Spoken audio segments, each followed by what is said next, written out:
મંચસ્થ ઉપસ્થિત બધાના નામ લેવા જઈશ તો વાર લાગશે, પણ રાહુલજીની ભારત જોડો યાત્રામાં ઉપસ્થિત તમામ શક્તિસિંહભાઈ, પ્રદેશનું નેતૃત્વ, રાષ્ટ્રીય નેતૃત્વ કોંગ્રેસનું અમારા ગોપાલભાઈ અને આમ આદમીની ટીમ,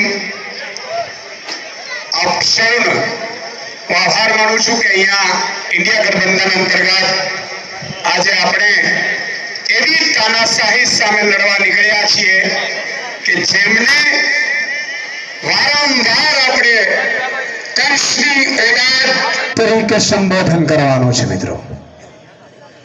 મિત્રો ભાજપ એકવાર જો આવી ગઈ, માની લેજો 2024 ભૂલથી પણ, તો આદિવાસી સંસ્કૃતિ ખતમ કરી નાખશે. મિત્રો ભાજપ આદિવાસી સમાજ વિરોધી રહી છે.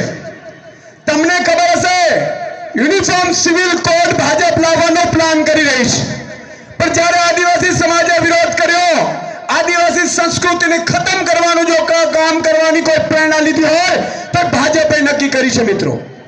અને એટલા માટે આપણે એક થઈને લડવા નીકળ્યા છીએ. આજે તમે જુઓ, તાનાશાહીની પરાકાષ્ઠા કરી ચૂકી છે ભાજપ. બીજી સ્ટ્રેટેજી એમણે અપનાવી છે. ઈડીથી ડરાવો, સીબીઆઈથી ડરાવો, ધમકીઓ આપો, પણ કોઈ પણ ભોગે સત્તા સંગ્રહિત રાખો. મિત્રો મારે એમને કહેવા માંગુ છું કે આ વખતે 26 માંથી 26 નહીં જવા દઈએ. તમારા બાપની તાકાત હોય એટલી ખેંચી લેજો. આ મારા આદિવાસી સમાજ ભાઈઓ અંગ્રેજોની સામે નથી તો કહેજો તમારી શું ઓકાત છે ભાજપીઓ. આજે મિત્રો એક થઈને લડવાનો સમય એટલા માટે આવ્યો છે કે આ દેશમાં લોકશાહી બચાવવાની છે. આ દેશમાં કોને શું મળ્યું ઇમ્પોર્ટન્ટ નથી સાહેબ. ભાજપ આ લોકશાહી ખતમ કરી નાખશે, આપણી સંસ્કૃતિ ખતમ કરી નાખશે. તમે વિચાર કરજો, 29 વર્ષથી આ ગુજરાતમાં સરકાર છે ભાજપની. પૈસા એક્ટ લાગુ કર્યો, જોરથી બોલો મિત્રો.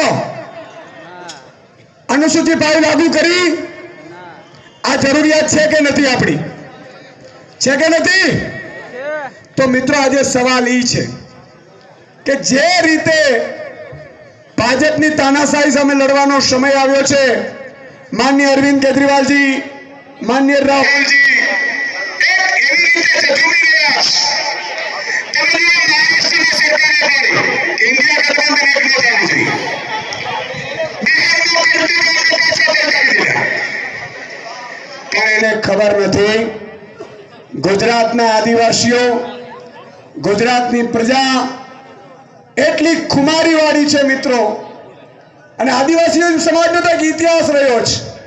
અંગ્રેજોને મિત્રો ડાંગના, સાપુતારાના જંગલોમાંથી નીકળવું હોય ને તો એ ગોરાઓને 100 વખત પૂછી નીકળવું પડતું હતું કે કઈ બાજુથી તીર આવશે. આ તાકાત છે આપણી. અને આપણી સંસ્કૃતિ ખતમ કરવા ભાજપ નીકળ્યું છે. એટલે હું ઇન્ડિયા ગઠબંધન અંતર્ગત આપ સૌને બે હાથ જોડીને વિનંતી કરું છું કે ભાજપ પર આવશે, ધંધા રોકાવશે, ખોટી પોલીસ ફરિયાદો કરશે, પોલીસને આગળ કરશે, પણ ડરવાનો નથી. જો ડર ગયા સો મર ગયા. અને એટલા માટે આપણે સૌએ એક થઈને કોઈ પણ ભોગે આપણી સરકાર આવે અને 26 માંથી 26 આ વખતે આમ આદમી પાર્ટી અને કોંગ્રેસના ગઠબંધન જીતે એવી હું અપીલ કરું છું. ફરીથી હું કોંગ્રેસ